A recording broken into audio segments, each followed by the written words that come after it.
बिस्मिल्लाहिर्रहमानिर्रहीम। जब हजरत नूह अलैहिस्सलाम कश्ती बना रहे तो एक मोमिना बूढ़ी और अल्लाह के नबी के पास अपनी गठरी लेकर आती और कहती, अय अल्लाह के नबी, कब कश्ती रवाना होगी? हजरत नूह फरमाते, अभी देर है। वो औरत शाम तक बैठी रही और फिर उठकर चली जाती।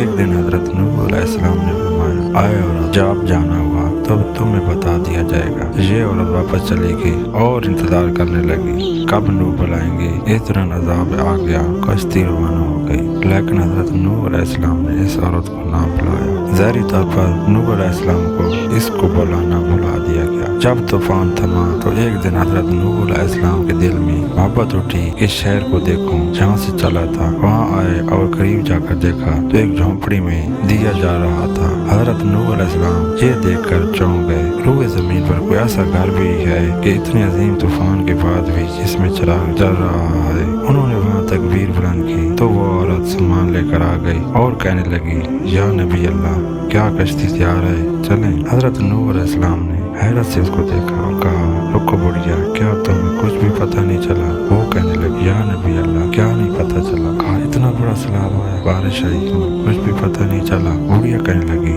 या नबी अल्लाह, बस एक दिन बादल गरजे थे और कुछ हल्की सी फुहार पड़ी थी। हजरत नूह अलैहिस्सलाम हैरान होकर आसमान की तरफ देखने लगे और कहा, मेरे अल्लाह, ये क्या माजरा है? अल्लाह ताला ने हजरत नूह अलैहिस्सलाम पर वही भेजी, ए मेरे प्यारे नबी, इस औरत के दिल में तुम्हारी मोहब्बत थी और तुमने उसे पाबंद कर दिया था, और चूँकि तुम्हारा इससे वादा भी था निजात की कश्ती में इसे ले जाओगे, तब जब तुमने अपना वादा पूरा नहीं किया, लेकिन नूह, मैं तुम्हारे वादे का जिम्मेदार था, इसलिए मैंने इस बुढ़िया तक अजाब पहुँचने ही नहीं दिया।